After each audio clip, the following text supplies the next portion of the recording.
so many people that you can offend different people in so many different ways, and different people can be offended in so many different ways. Now, I'm going to be me. I'm not going to be everyone else. Right, but Scott, you know that there are certain buzzwords that offend almost everybody. Right, but those same buzzwords have absolutely no effect to others. So do I censor myself on behalf of the ones that are going to be offended?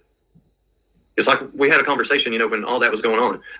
Someone made mention, a person that I used to collaborate with, they made mention, they were like, Scott, you do realize that the true crime community is 98% women?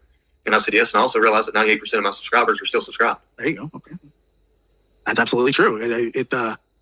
But I think, like, when you say, like, one word might not, I think that 99% of people, if you use a certain word on them and directed to them, maybe, I'm not talking about the people that are listening from the outside going, oh, that word doesn't offend me, because there's a lot of those kind of people too, right? It's when it's directed at a certain person, 99% of the time, it's going to be taken the way that it was intended, right? Well, I try to be very specific. When I chose to use that word, I fully understood the gravity of that word. Gotcha.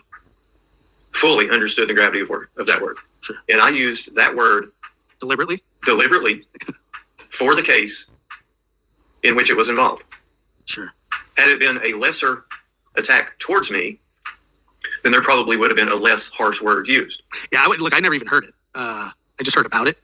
Now, there were a couple of people that I did say that to, and I realized that I was in the wrong because as I learned, like I said, a very steep learning curve in YouTube. Yeah, look, man, the circumstances that people will switch things around and misrepresent it.